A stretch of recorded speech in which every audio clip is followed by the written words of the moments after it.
नमस्कार दोस्तों, DP online classes में आपका स्वागत है। यहाँ आपको यूपी टेट सी टेट से संबंधित सारी वीडियोस मिलेंगी। तो आइए देखते हैं आज की वीडियोज। आज के इस वीडियो में मॉक टेस्ट नंबर फर्स्ट लगाएंगे, जिसमें आप सभी 30 क्वेश्चन एनवायरनमेंट के एनसीईआरटी बेस्ड देखेंगे। और याद रखना है कि अगर शिक्षक का एग्जाम आप देने जा रहे हैं, शिक्षिका बनने जा रही हैं, शिक्षक बनने जा रहे हैं, तो आपका एनवायरनमेंट ऐसा होना चाहिए, इस 30 क्वेश्चन में 15 क्वेश्चन मिनिमम सही करने चाहिए। यदि पढ़ते हैं तो लगाइए टेस्ट। ग्लोबल वार्मिंग में CO2, CH4, CFC और N2O का सापेक्षिक भूमिका क्या है? तो याद रखना है कि जब हम ग्लोबल वार्मिंग की बात करते हैं तो ग्लोबल वार्मिंग एक्चुअल में होता क्या है, यानी पृथ्वी होती है और सूर्य से आने वाली जो हानिकारक किरणें होती हैं वो कहीं ना कहीं वायुमंडल में रोक ली जाती हैं, जो हमारे टेम्परेचर को यानी पृथ्वी के टेम्परेचर को इंक्रीज करते हैं, बढ़ाते हैं। हम कह सकते हैं यहां पर अगर पूछा जाए CO2, CH4, CFC, N2O ये क्या है? ग्लोबल वार्मिंग गैसेस हैं, ठीक है ना, जिसमें CO2 सबसे ज्यादा पाई जाती है, यानी CO2 का परसेंट 60% है, CH4 का 20 है, CFC का 14 है और N2O का 6% है। इसलिए इस क्वेश्चन का आंसर क्या चला जाएगा? 2 चला जाएगा। चलिए, जो भी पॉइंट आपको नहीं आ रहा है फटाफट लिखते जाइएगा। आगे बढ़ेंगे। Question number second. पृथ्वी का 71% हिस्सा ढका हुआ है। पृथ्वी का 71% हिस्सा किससे ढका हुआ है? तो हम यहां पर कह सकते हैं, यहां धूल लिख लीजिएगा, हम यहां पर कह सकते हैं दोस्तों कि आप जब पूरी पृथ्वी को 100% में मेजरमेंट करते हैं तो हम ये कह सकते हैं कि कहीं ना कहीं जो पृथ्वी का स्थल है और एक जल है, हम 71% को हम कहते हैं वाटर है, और 71% का जो भाग है वो अगर वाटर है तो 71% हम जल के साथ मारेंगे। अगर यहाँ 29% लिखा होता तो मैं यहां पर क्या मार देता? स्थल या जमीनी हिस्सा मार देता। तो आंसर क्या हो जाएगा? ऑप्शन नंबर 4 हो जाएगा। बढ़ेंगे क्वेश्चन नंबर थर्ड पर। निम्नलिखित में से किसे गैसीय प्रदूषकों को नियंत्रित करने के लिए प्रयोग किया जा सकता है? दोस्तों, आने वाले 10 मिनट के अंदर हम 30 क्वेश्चन करेंगे और इन 30 क्वेश्चन में आगे आने वाले कुछ क्वेश्चंस के बाद आपको दो ऑप्शन मिलेंगे। इसलिए आप पूरी वीडियो को बहुत ध्यान से देखें और अपना स्कोर 15 से नीचे नहीं करना है, ठीक है।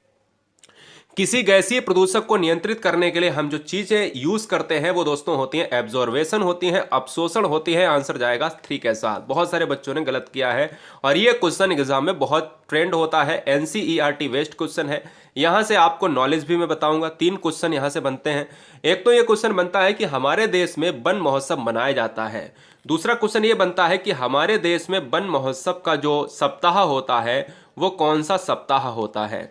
तो आपको याद रखना है जो सप्ताह होता है वो दोस्तों होता है जुलाई का प्रथम वीक होता है, यानी 1 से 7 जुलाई, 1 से 6 जुलाई की बात करते हैं। तो यहां पर जो जुलाई का महीना है वो इंपॉर्टेंट है। हमारे देश की बात, इंडिया की बात हो रही है। तो दूसरा क्वेश्चन ये भी बनता है कि कब से शुरू हुआ है?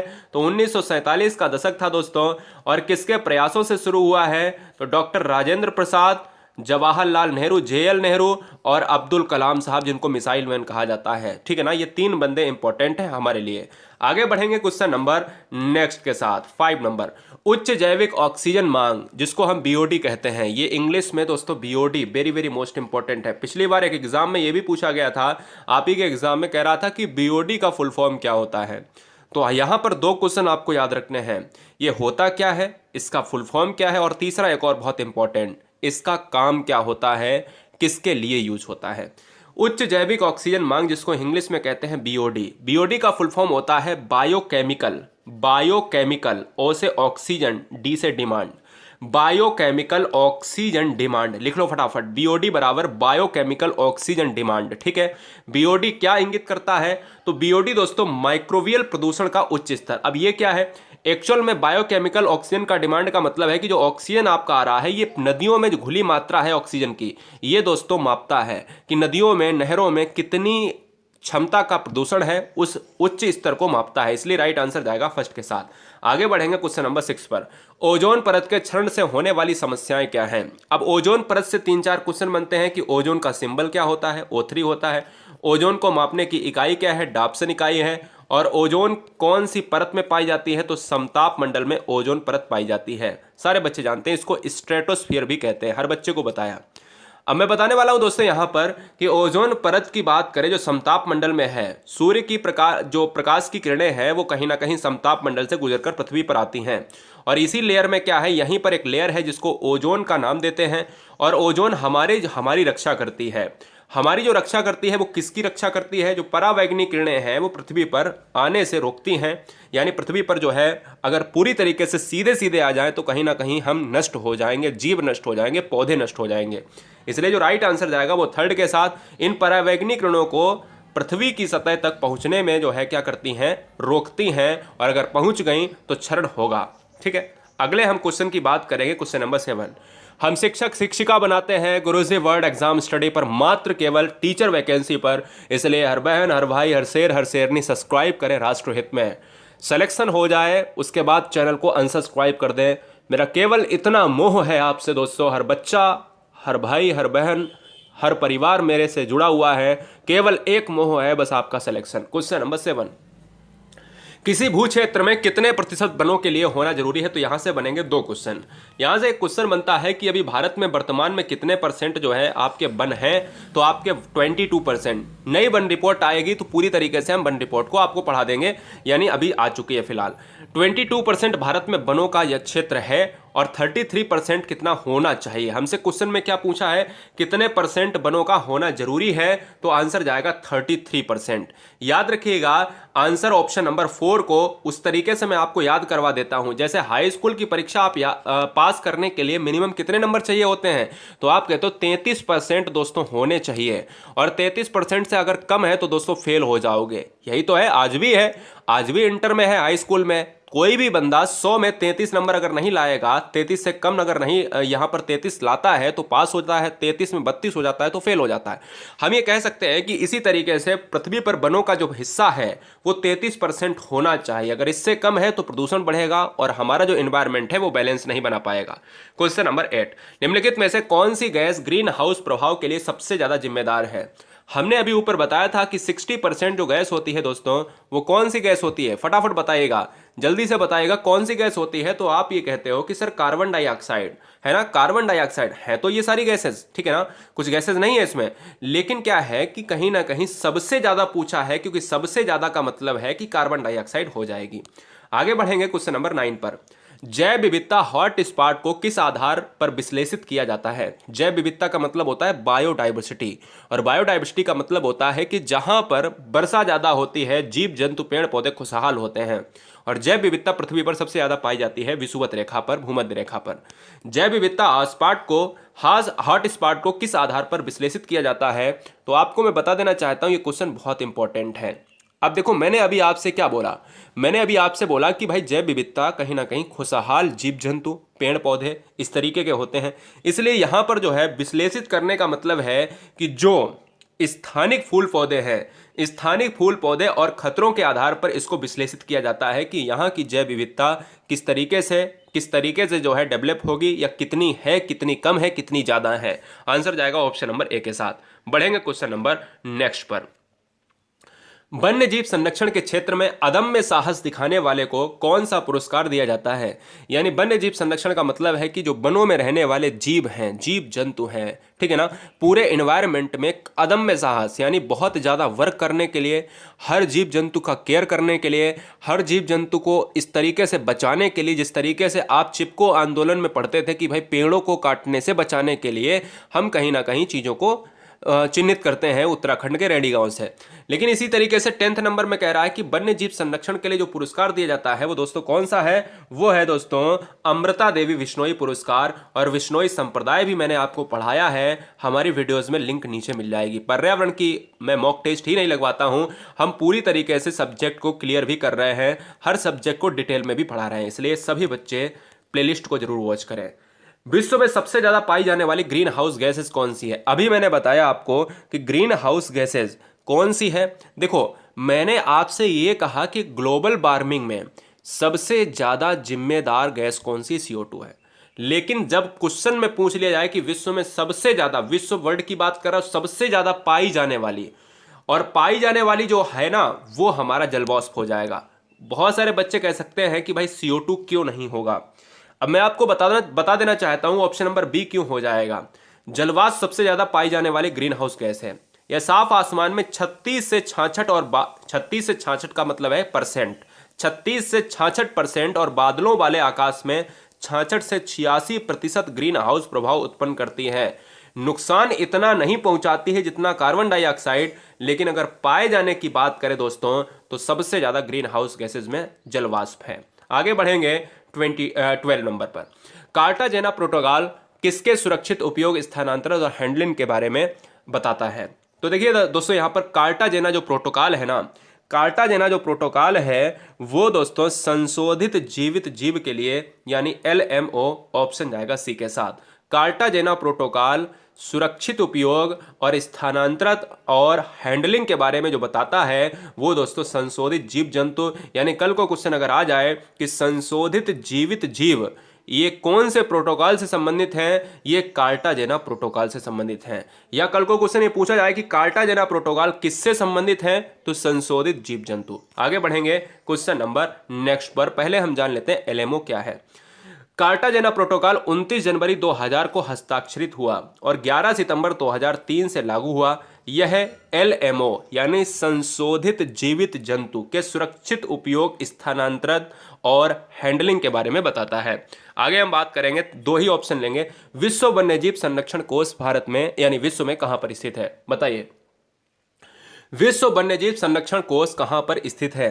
तो इस क्वेश्चन का जो राइट आंसर जाएगा गाइज वो चला जाएगा स्विट्जरलैंड के साथ, यानी ऑप्शन नंबर ए के साथ। आगे बढ़ेंगे 14 नंबर। विश्व वानिकी दिवस कब मनाया जाता है? विश्व वानिकी दिवस कब मनाया जाता है? तो इस क्वेश्चन का दोस्तों आंसर होगा 21 मार्च। बहुत अच्छे तरीके से याद रखना है, वेरी वेरी मोस्ट इंपॉर्टेंट। 14 का क्या हो जाएगा? बी ऑप्शन हो जाएगा। आगे बढ़ेंगे दोस्तों 15 नंबर। सौर प्रणाली की खोज किसने की थी? तो याद रखना है सौर प्रणाली की खोज करने वाले कौन हैं, यहां पर ऑप्शन नंबर सी हो जाएगा कोपरनिकस के साथ। आगे बढ़ेंगे दोस्तों क्वेश्चन नंबर 16। निम्नलिखित में से कौन सौर मंडल का भाग नहीं है? हमने आपसे कहा सौर मंडल में सूर्य होता है, सूर्य के जो चारों तरफ चक्कर लगाते हैं वो कहलाते हैं ग्रह, और ग्रहों के जो चारों तरफ चक्कर लगाते हैं वो कहलाते हैं उपग्रह। यहां पर सौरमंडल का जो भाग नहीं है वो दोस्तों निहारिका हो जाएगा, यानी ऑप्शन नंबर डी के साथ। आगे बढ़ेंगे क्वेश्चन नंबर 17 पर। 17 देखिएगा, धूमकेतु, क्षुद्र ग्रह, ग्रह सारे होते हैं, आप सभी जानते हो पुच्छल ग्रह ये सारे होते हैं, ठीक है ना, सबकी अलग अलग कैटेगरी है। निहारिका वहां पर सौरमंडल में नहीं आएगा। सूर्य प्रकाश धरती तक पहुंचने में कितना समय लेता है? और आपको याद रखना है कि जो सूर्य होता है दोस्तों ये पृथ्वी पर पहुंचने में 8 मिनट का समय लेता है। अब 8 मिनट वाला ऑप्शन आप ढूंढिएगा। 8 मिनट 22 सेकंड हो सकता है, 8 मिनट 33 सेकंड हो सकता है, 8 मिनट 11 सेकंड, 8 मिनट 13 सेकंड। तो फिलहाल इस क्वेश्चन में ऑप्शन नंबर हमारा क्या हो जाएगा? ए हो जाएगा। दूध से क्रीम पृथक की जाती है। एक दूध होता है और दूध में जो क्रीम होती है उसको आप निकालते हैं, उस क्रीम से आप घी बनाते हैं, मक्खन बनाते हैं। यानी ये क्रीम जो है किस पद्धति से निकाली जाती है? तो दोस्तों होता है अपकेंद्रण पद्धति। याद रखना है, एक अभिकेंद्रीय बल होता है, एक अपकेंद्रीय बल होता है। इस अपकेंद्रण से ही दूध की क्रीम को निकाला जाता है। आगे बढ़ेंगे क्वेश्चन नंबर 20। नमक और अमोनियम क्लोराइड के मिश्रण को अलग करते हैं। किस विधि द्वारा नमक और अमोनियम क्लोराइड के मिश्रण को अलग किया जाता है? तो इस क्वेश्चन का राइट आंसर जाएगा ऑप्शन नंबर ए के साथ, ऊर्ध्वपातन के द्वारा। 20 का क्या हो जाएगा दोस्तों? ए हो जाएगा, ठीक है ना। ऊर्ध्वपातन का मतलब होता है कि वाष्प के द्वारा इसको हम कर लेते हैं। आगे बढ़ेंगे दोस्तों क्वेश्चन नंबर 21। कपूर, नेप्थलीन और एंथासीन ऐसे ठोस पदार्थ हैं जिनका हो सकता है। कपूर की बात करें, अब कपूर बहुत सारे बच्चे कहेंगे सर ये तो बहुत सिंपल जवाब है। देखो कपूर जैसे ही आ जाए तो तुरंत आपको मार देना है। आपको सर क्या मार देना है? जैसे ही कपूर आ जाए तो तुरंत आपको ऊर्ध्वपातन मार देना है, तुरंत ऊर्ध्वपातन, क्योंकि कपूर दिख जाए और ऊर्ध्वपातन मार देना है। कई बार यहां पर पूछा जाता है वेपोराइजेशन में। Question number 22। सूर्य के रासायनिक मिश्रण में हाइड्रोजन का परसेंटेज कितना होता है? मैंने आप सभी को बताया है कि सूर्य की बात करें तो 71% और कहीं ना कहीं हम कह सकते हैं 26%। देखिए 71% होता है सूर्य का जो हाइड्रोजन का परसेंटेज, और 26% होता है हीलियम का परसेंटेज। कल को क्वेश्चन ये पूछा जाए कि सूर्य जो है कितनी गैसेस का मिश्रण है, तो हाइड्रोजन प्लस हीलियम। हाइड्रोजन कितना है? 71% और हीलियम कितना है? 26%। राइट। आगे बढ़ेंगे क्वेश्चन नंबर 23। निम्नलिखित में से कौन सा एक तारा है? कौन सा एक तारा है? तो यहां पर सूर्य हो जाएगा, क्योंकि सूर्य जो है भौगोलिक तारा माना जाता है और पूर्वकालीन के लोग इसे तारा और पूर्वकालीन लोग जो है इसको देवता भी मानते हैं। आगे बढ़ेंगे क्वेश्चन नंबर 24 पर। निम्नलिखित में से कौन से ग्रह के चारों ओर घूमने वाले उपग्रह नहीं हैं? यानी ऐसा क्वेश्चन पूछ रहा है कि ऐसे कौन से दो ग्रह हैं, सैटेलाइट हैं, यानी जो है प्लेनेट हैं, जिनके सैटेलाइट हैं ही नहीं। तो हमने आपसे कई बार आपसे पढ़ा है, जब सौरमंडल पढ़ा रहे थे तो उसमें से देखिए, जितने बच्चे नए हैं वो बिल्कुल लगा लेंगे इस क्वेश्चन को। देखिए यहां पर अगर हम बात करते हैं कि बुध की बात करें तो बुध सबसे पास में है सूर्य के, और शुक्र की बात करें तो शुक्र जो है पृथ्वी के सबसे पास में है। तो बुध और शुक्र दोनों इंपॉर्टेंट हैं और ये इनके प्लेनेट, इनके जो है सैटेलाइट भी नहीं है। ठीक है, तो आंसर क्या चला जाएगा? बी के साथ। कौन सी अधातु कमरे के तापमान पर द्रव है? Chlorine, bromine, fluorine, iodine. तो इस क्वेश्चन का जो जवाब होगा दोस्तों वो ऑप्शन नंबर किसके साथ? ब्रोमीन के साथ चला जाएगा। एक्चुअल में ये क्या है? ये लिक्विड में एकमात्र ऐसी द्रव धातु है, द्रव अधातु है। ध्यान दीजिएगा, कोई लिक्विड में अगर पूछा जाए, लिक्विड में अधातु कौन सी है तो वह है ब्रोमीन है। क्लियर है? ये बात दिमाग में रख लेना। चले क्वेश्चन नंबर 26 पर। शुष्क वायु में ध्वनि की चाल कितने मीटर प्रति सेकंड होती है? तो याद रखना है कि जो मीटर प्रति सेकंड अगर वायु की चाल पूछी जाए, ध्वनि में, साउंड में पूछी जाए, एयर की पूछी जाए तो 332 यानी 33 इंटू 2 की बात करेंगे, मीटर प्रति सेकंड। और कई बार आपने 10th एग्जाम में फिजिक्स में पढ़ा होगा, या बहुत से बच्चे यहाँ पर वीडियो देख रहे होंगे, उन्होंने 9th में और 10th में जो आपका सिंपल सा चैप्टर होता था, जो सभी का एक समान होता था, उस समय आर्ट साइड साइंस साइड का कुछ नहीं होता था, जिसमें आप कहते थे उसको केवल विज्ञान में आपको मिल जाता था ये वाला क्वेश्चन। ठीक है, याद आया? वहीं से क्वेश्चन है। Question number 27। किस कोशिकांग को आत्महत्या की थैली कहा जाता है? ये क्वेश्चन बहुत इंपॉर्टेंट है, सिंपल सा भी है। ये कोशिका सेल से लिया गया है क्वेश्चन, और क्वेश्चन चला जाएगा दोस्तों लाइसोसोम के साथ, और लाइसोसोम है ऑप्शन नंबर बी में। आगे बढ़ेंगे क्वेश्चन नंबर 28। हंसाने वाली गैस कौन सी होती है? तो हंसाने वाली गैस का नाम है नाइट्रस ऑक्साइड, और नाइट्रस ऑक्साइड हमारे ऑप्शन नंबर किसमें है? बी में दिया गया है। Question number 29। हेमेटाइट किस धातु का अयस्क है? हेमेटाइट किस धातु का अयस्क है? जवाब दीजिएगा। हेमेटाइट किस धातु का अयस्क है? क्वेश्चन नंबर 29 का आंसर चला जाएगा लोहा के साथ। हेमेटाइट, मैग्नेटाइट, ये सारी धातुएं लोहे की हैं। क्वेश्चन नंबर 30 की बात करेंगे। 30 नंबर आपका स्क्रीन पर ये रहा। किस संघ के जंतुओं को जीव द्रव्य के स्तर पर गठित जंतु कहा जाता है? वीडियो को लाइक करने के लिए दिल से धन्यवाद, और हम उम्मीद करते हैं कि आपने चैनल को सब्सक्राइब कर लिया होगा। किस संघ के जंतुओं को जीव द्रव्य के स्तर पर गठित जंतु कहा जाता है? वो राइट आंसर जाएगा प्रोटोजोआ। और प्रोटोजोअन रोग भी बहुत सारे होते हैं, जैसे मलेरिया एक रोग होता है आपके शरीर में, होता मच्छर के द्वारा है। वाहक क्या होता है? मच्छर होता है। लेकिन एक्चुअल में अगर देखा जाए, एक ऐसा रोग है, विषाणु है, जीवाणु है, या ऐसे ही हमारे और वीडियोस देखने के लिए हमारे चैनल को लाइक करें, सब्सक्राइब करें